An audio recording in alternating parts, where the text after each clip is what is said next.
राजा जनक अपने आत्मज्ञान के अनुभव को मुनि अष्टावक्र को बताते हैं। वे 14वें प्रकरण में कहते हैं, प्रकृत्या शून्य चित्तो यह प्रमादाद भाव भावनः निद्रितो बोधित इव क्षीण संसरणो ही सह। राजा जनक कहते हैं, जो स्वभाव से ही शून्य चित्त है पर प्रमाद से विषयों की भावना करता है और सोता हुआ भी जागने के समान है, वह पुरुष संसार से मुक्त है। 12वें एवं 13वें प्रकरण में राजा जनक अनुभूति का वर्णन करते हैं कि आत्मा को जान लेने मात्र से सिद्धि नहीं है, बल्कि उसे उपलब्ध कर लेना ही सिद्धि है। यही परम पुरुषार्थ है। उपलब्धि के बाद भी चित्त की चंचलता को पूर्ण रूपेण शांत करने के लिए उसमें निरंतर स्थिर रहना आवश्यक है, जिससे अनेक जन्मों के संस्कार स्वरूप वासना के बीज को पूर्णतः नष्ट किया जा सके। जब यह बीज ही नष्ट हो जाता है तभी उसे कैवल्य पद प्राप्त होता है। ऐसा व्यक्ति सर्वत्र ही उस अद्वय आत्मा को देखता है। यही आत्मज्ञान की स्थिति है। इस प्रकरण में जनक मुक्ति का वर्णन करते हैं, जो आत्मज्ञान के बाद की स्थिति है। आत्मज्ञानी में भी यदि कामना एवं वासना संबंधी थोड़ा सा भी बीज विद्यमान रह गया तो वह फिर समय पाकर प्रस्फुटित हो सकता है। इस बीज का नाश ही तो मुक्ति है। राजा जनक कहते हैं कि आत्म स्वरूप को उपलब्ध हुआ ज्ञानी स्वभाव से शून्य चित्त वाला होता है। उसके चित्त से समस्त कामना, वासना एवं संस्कार जनित तरंगे शांत होकर चित्त की चंचलता नष्ट हो चुकी है। अब उसमें संकल्प विकल्प के विक्षेप नहीं है। ऐसी स्थिति को उपलब्ध हुआ ज्ञानी सदैव जागृत रहता है। सोते समय केवल शरीर का थोड़ा सा भाग ही सोता है।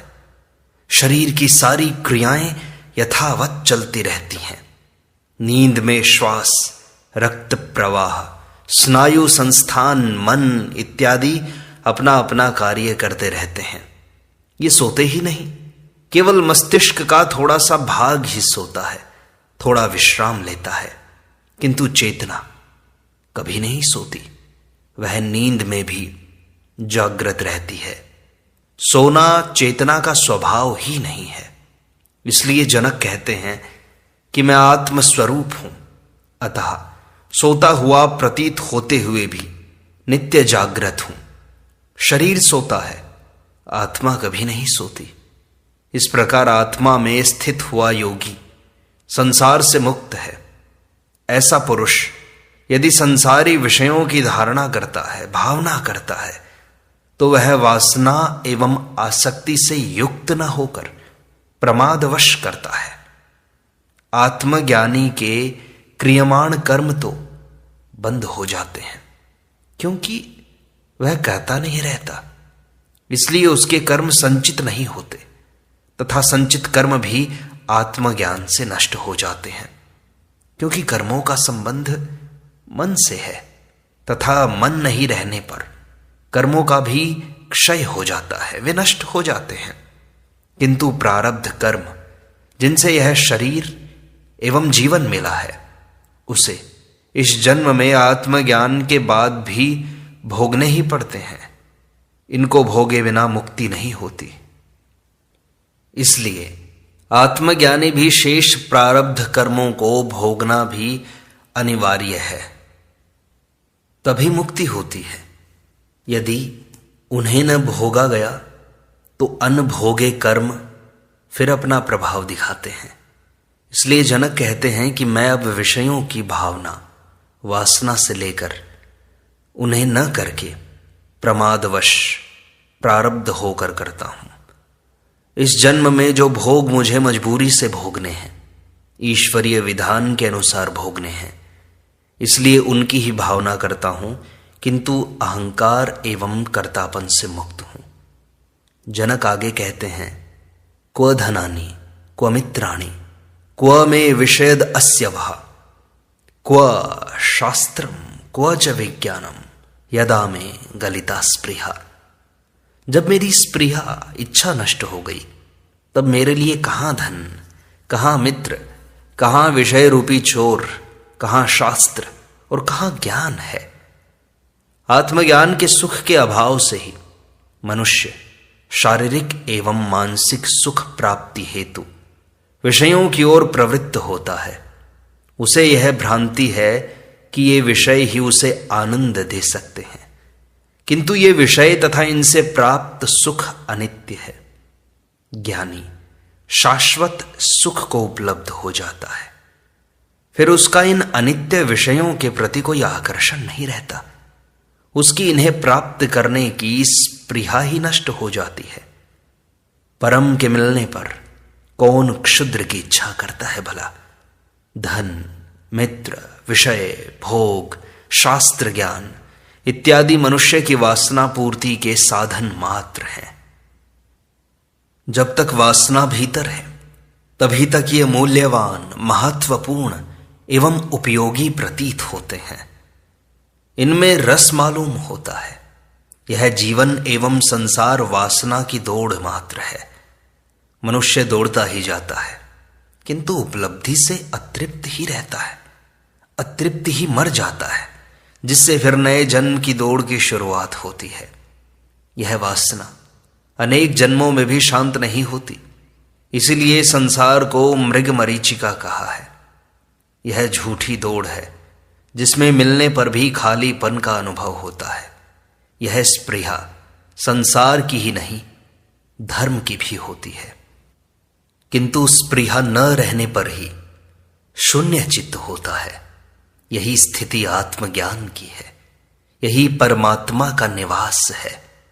जनक कहते हैं कि जब मेरी स्पृहा ही नष्ट हो गई, तो मैं शून्य चित्त हो गया। अब वासना की तरंग नहीं उठती, मन उद्वेलित नहीं होता।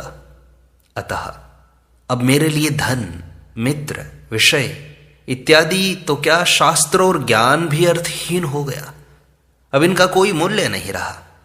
ये सब आत्मा की तृप्ति के लिए नहीं थे, केवल मन, शरीर एवं अहंकार तृप्ति के लिए थे, जिनसे ही मैं आत्मानंद प्राप्ति से वंचित रहा। इन विषयों ने ही चोर की भांति मेरी आत्मा को चुराया। अब मैं उसे पुनः प्राप्त करके सुख में स्थित हूं। राजा जनक आगे कहते हैं, विज्ञाते साक्षी पुरुषे परमात्मनि चेश्वरे नैराश्ये बंध मोक्षे च न चिंता मुक्तये मम। साक्षी पुरुष परमात्मा, ईश्वर, आशा, मुक्ति तथा बंध मुक्ति के जान लेने पर मुझे मुक्ति के लिए चिंता नहीं है। समस्त सृष्टि का कारण एवं आधार एक ही चेतन सत्ता है, जिसे भारतीय अध्यात्म ने ब्रह्म कहा है। इस ब्रह्म का स्वरूप है सत्यम ज्ञानम अनंतम ब्रह्म। यह ब्रह्म सत्य है, शाश्वत है, ज्ञान स्वरूप है एवं अनंत स्वरूप है। सृष्टि के समस्त स्वरूप इसी के स्वरूप हैं। ब्रह्म से भिन्न कुछ भी नहीं है। समस्त प्राणी जगत के भीतर वही चेतन तत्व ब्रह्म विद्यमान है, जिसे आत्मा कहा जाता है। देह, इंद्रियों आदि के संयोग वाला यह आत्मा ही जीव है। इस जीव और ब्रह्म का अभेद संबंध है, जिसे गुरु आत्मज्ञानी शिष्य को उपदेशित करता है। अयम आत्मा ब्रह्म, यह आत्मा ब्रह्म है। तत्वमसि, वह तू ही है। वह अर्थात ईश्वर या ब्रह्म, तू अर्थात जीव या आत्मा, असि अर्थात है। ये महावाक्य हैं जो जीव और ब्रह्म की अभेदता का बोध कराते हैं। शिष्य को इनका बोध हो जाने पर वह कहता है, अहम ब्रह्मास्मि, मैं ब्रह्म हूं। ब्रह्म सर्वज्ञ है एवं जीव एक देशीय एवं अल्पज्ञ है। इस अल्पज्ञ स्वरूप में जो चेतन तत्व आत्मा है, वही ईश्वर है। दोनों का अभेद संबंध केवल चेतन में ही होता है। इस अभेदता को जिसने जान लिया वही मुक्त है। उसे मुक्ति की न साधना करनी पड़ती है, न ही चिंता। इसलिए जनक कहते हैं कि शरीर स्थित देह, इंद्रियों आदि का साक्षी पुरुष यह जीव ही आत्मा है। जिसने इस साक्षी पुरुष आत्मा को जान लिया, उसने इस परमात्मा को जान लिया, उसने ईश्वर को जान लिया। आत्मा अल्पज्ञ है एवं परमात्मा सर्वज्ञ, उसी को परमात्मा कहा है। ऐश्वर्य के कारण उसे ईश्वर कहा जाता है। अतः इस साक्षी पुरुष आत्मा एवं परमात्मा और ईश्वर में अभेद संबंध है। जिसने इस अभेद संबंध को जान लिया तो उसे आशाओं से मुक्ति एवं बंधनों से मुक्ति की भी चिंता नहीं होती। जनक को ऐसा अभेद संबंध ज्ञान हो जाने से ही वे कहते हैं कि इस साक्षी पुरुष आत्मा ईश्वर के अभेद संबंध को जान लेने से मैं आशा रहित एवं बंधन मुक्त हो गया हूं। इसलिए अब मुझे मुक्ति की भी चिंता नहीं है। मुक्त तो मैं था ही, बंधन का जो भ्रम था वो भी मिट गया, जिससे मैं शांत होकर स्थित हूं। इस सूत्र का सार है आत्मा एवं परमात्मा के अभेद का ज्ञान। यही ज्ञान की परम स्थिति है, जो दोनों में भेद देखते हैं। परमात्मा को आत्मा से भिन्न समझते हैं, वे द्वैतवादी धर्म हैं। जो आत्मा में भी भिन्नता देखते हैं, वे आत्मा के नाम से जीव की ही व्याख्या करते हैं। उन्हें चेतन आत्मा का ज्ञान नहीं हुआ। जनक कहते हैं यह अद्वैत का अनुभव ही ज्ञान की अनुभूति है। जनक आगे कहते हैं अंतर्विकल्प शून्यस्य बहि स्वच्छंदचारिणः भ्रांतस्य इव दशास्तास ताह तादृशा एव जानते। जो भीतर विकल्प से शून्य है और बाहर भ्रांत हुए पुरुष की भांति स्वच्छंदचारी है, ऐसे पुरुष की भिन्न भिन्न दशाओं को वैसी ही दशा वाले पुरुष जानते हैं। आत्मज्ञानी पुरुष स्वच्छंदचारी होता है। उसे सद असद, मिथ्या, भ्रांति, नित्य अनित्य, क्षणिक, शाश्वत इत्यादि का ज्ञान हो जाता है। इसलिए वह सर्व बंधनों से मुक्त होकर स्वच्छंद आचरण करता है। वह किसी के प्रतिबंध को नहीं मानता है, बल्कि स्वविवेक में जीता है, स्वाभाविक होकर जीता है। उसके आचरण सदा निर्दोष होते हैं। वह बालवत हो जाता है। करने व न करने का आग्रह ही छूट जाता है। उसकी समस्त ग्रंथियां खुल जाती हैं, निर्ग्रंथ हो जाता है। वह समस्त कामनाओं, वासनाओं, इच्छाओं के पार हो जाता है। उसका अंतःकरण संकल्प विकल्प से शून्य हो जाता है। वह विचार शून्य हो जाता है। निर्णय एवं चुनाव रहित हो जाता है। केवल मात्र साक्षी रह जाता है, दृष्टा मात्र। किंतु बाहर से अन्य व्यक्तियों की ही भांति दिखाई देता है तथा वैसा ही आचरण भी करता है। उसका खाना पीना, कपड़े पहनना, उठना बैठना, बात करना इत्यादि समस्त क्रियाएं सामान्य व्यक्ति की ही भांति चलती रहती हैं। वह सामाजिक एवं शासन के नियमों का भी पालन करता है। सड़क पर चलते हुए सड़क के नियमों का भी पालन करता है। व्यवहारिकता, शिष्टाचार भी निभाता है। वह समाज में नग्न होकर नहीं घूमता, अभद्र व्यवहार नहीं करता, हंसी मजाक भी कर लेता है। अर्थात उसका बाहरी व्यवहार सामान्य व्यक्ति की ही भांति चलता रहता है। उसे अपने ज्ञान का अहंकार भी नहीं होता। वह बाहरी अनुशासन की अपेक्षा स्व अनुशासन से जीता है, किंतु उसके भीतर बड़ा अंतर हो जाता है। इस भीतर को जानने का कोई उपाय नहीं है। इसे वही जान सकता है जो इस स्थिति तक पहुंचा है। अज्ञानी उसे नहीं जान पाते। वे उसे सामान्य जन ही समझते हैं। सामान्य जन मनुष्य की परीक्षा करके उसके शरीर की बनावट, उसके कपड़े पहनने के ढंग एवं उसके आचरण से ही करते हैं। ये तीनों मनुष्य को जानने की कसौटी नहीं हो सकते।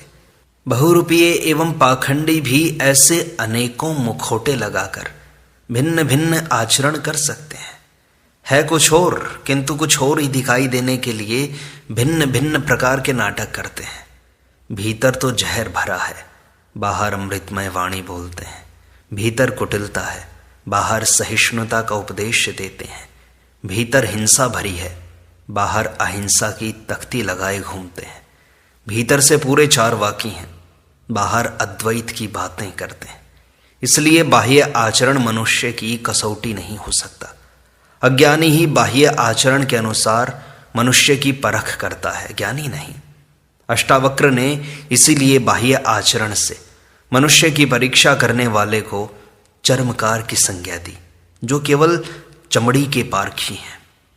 ज्ञानी ज्ञान को देखता है, बाह्य आचरण को नहीं। इसलिए जनक कहते हैं कि ज्ञानी की आंतरिक स्थिति को दूसरा ज्ञानी ही जान सकता है, जिसे वैसा ही अनुभव हुआ है। अज्ञानी उसको कभी नहीं जान सकता। ज्ञानी बाहर भ्रांत पुरुष की भांति रहता है, जैसे उसे कुछ पता नहीं है। वह स्वच्छंदचारी होता है। वह भिन्न भिन्न दशाओं में भिन्न भिन्न प्रकार का व्यवहार करने वाला होता है। इसलिए इन बाह्य आचरणों से उसे जानना कठिन है। कृष्ण को जानना इसलिए कठिन है कि वे माखन भी चुराते हैं, रास भी रचाते हैं, गीता का उपदेश भी देते हैं।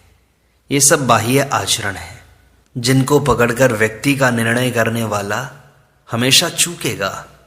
आचरण बदलने से ज्ञान नहीं होता। आचरण ज्ञान की छाया है। भीतर शुद्ध होने पर आचरण अपने आप ठीक हो जाएगा, करना नहीं पड़ेगा। आचरण को ठीक करना सामाजिक उपयोगिता है, सामाजिक आवश्यकता है, किंतु इससे आत्मज्ञान नहीं होता। इस प्रकार अष्टावक्र गीता की व्याख्या का यह भाग यहीं संपूर्णता को समाप्त होता है। शेष अगले अंक में।